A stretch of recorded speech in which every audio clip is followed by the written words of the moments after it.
அனைவருக்கும் இனிய 79வது சுதந்திர தின வாழ்த்துக்கள். இந்தியா சுதந்திரம் அடைந்து 79 ஆண்டுகள் ஆகிறது. அனைவருக்கும் 79வது சுதந்திர தின வாழ்த்துக்கள். சரி, இந்த சுதந்திர தினத்துல நம்ம எதை பத்தி தெரிஞ்சுக்கிற போறோம் அப்படின்னா, இந்த கொடியேற்றம் அதை பத்தி தான் நம்ம தெரிஞ்சுக்கிற போறோம். அதாவது 2 நாளுமே கொடியேற்றுறாங்க. ஆகஸ்ட் 15 கொடியேற்றுறாங்க. ஆகஸ்ட் சாரி ஜனவரி 26 கொடியேற்றுறாங்க அப்படின்னு சொல்லுவாங்க. இது சுதந்திர தினம், அது குடியரசு தினம். சுதந்திர தினத்துக்கும் குடியரசு தினத்துக்கும் நிறைய வேறுபாடுகள் இருக்குது. அதை பத்தி நம்ம இதுல பார்க்கல. இதுல அந்த கொடி ஏற்றத்தை பத்தி மட்டும் நம்ம இதுல பார்க்கிறோம். இந்த சுதந்திர தினத்தன்னைக்கு கொடி ஏற்றப்படுகிறது. இது கொடியேற்றம் அப்படின்னு அழைக்கப்படுகிறது சுதந்திர தினத்தன்னைக்கு. அந்த சுதந்திர தினத்தன்னைக்கு பாத்தீங்க அப்படின்னா ஆஹ், பிரதமர் கொடியேற்றுவார். பிரதமர் கொடியேற்றுவார். இங்க கீழே மாநிலங்கள்ல மாநில முதலமைச்சர் கொடியேற்றுவாங்க. அதே மாதிரி குடியரசு தினத்தன்னைக்கு அங்க பாத்தீங்க அப்படின்னா குடியரசுத் தலைவர் கொடியேற்றுவாங்க.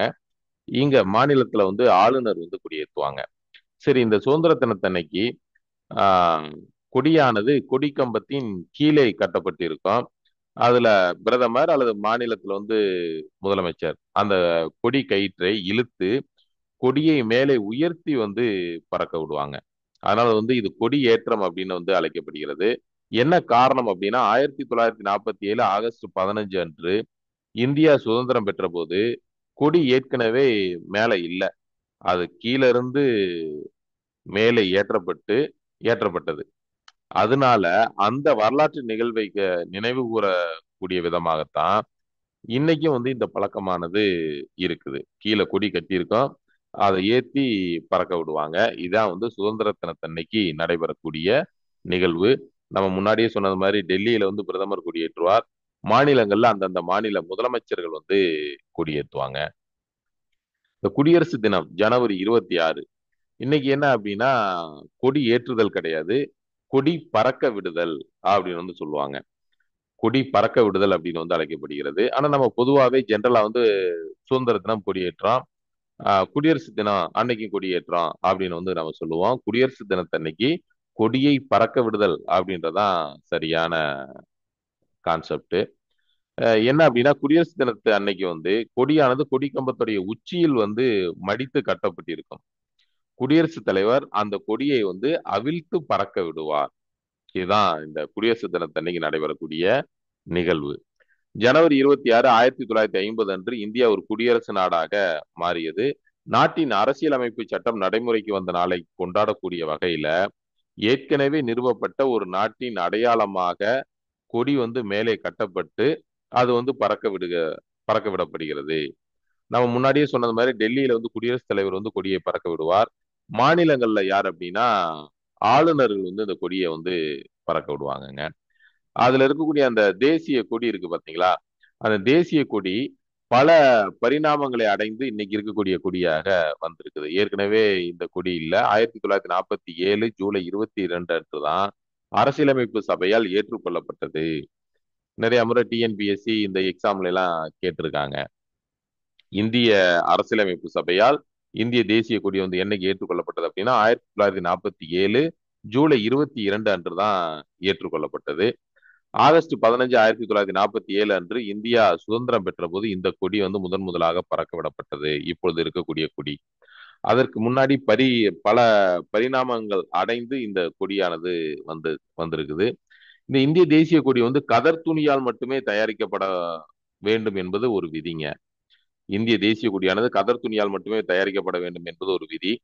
இதற்கான அங்கீகாரம் பெற்ற ஒரே ஒரு நிறுவனம் அது எங்க இருக்கு அப்படின்னா, கர்நாடகாவுல ஹூப்ளி நகர்ல உள்ள கர்நாடகா காதி கிரமோத்யோகா சம்யுக்த சங்கம். அதுதான் இதான் ஒரே அங்கீகாரம் பெற்ற நிறுவனமாக கருதப்படுகிறது. கர்நாடகாவில் ஹூப்ளி நகரில் உள்ள கர்நாடக காதி கிரமோத் யோகா சம்யுக்தா சங்கம் இதுதான் இந்த இந்திய தேசிய கொடியை தயாரிப்பதற்கான அங்கீகாரம் பெற்ற ஒரு நிறுவனம் அப்படின்னு சொல்லப்படுகிறதுங்க.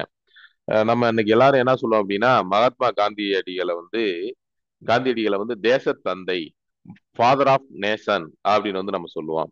யார் வந்து ஃபர்ஸ்ட் காந்தியடிகளே ஃபாதர் ஆஃப் நேஷன் அப்படின்னு அழைத்தது அப்படின்னா நம்ம நேதாஜி சுபாஷ் சந்திர போஸ் தாங்க. நிறைய பேத்துக்கு வந்து நேதாஜி சுபாஷ் சந்திர போஸுக்கும் காந்தியடிகளுக்கும் நிறைய கருத்து வேறுபாடுகள், பிரச்சனைகள், சண்டைகள் அப்படின்லாம் வந்து சொல்லுவாங்க.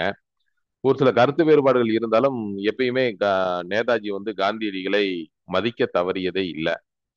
அவர் வந்து இங்க இருந்து வெளியில போய் வானொலி மூலமாக அவர் வந்து காந்தியடிகளை நோக்கி தேச தந்தையே அப்படின்னு தான் தனது உரையை வந்து ஆரம்பிக்கிறாருங்க.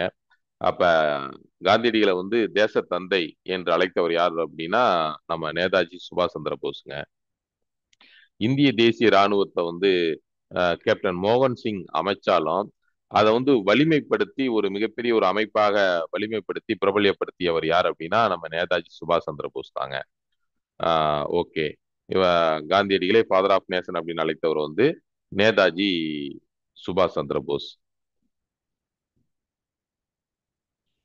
ஓகே. இதே மாதிரி அடுத்து இன்னொரு வீடியோவில் வந்து உங்களை சந்திக்கலாம். உங்கள் அனைவருக்கும் 79வது சுதந்திர தின வாழ்த்துக்கள். நன்றி.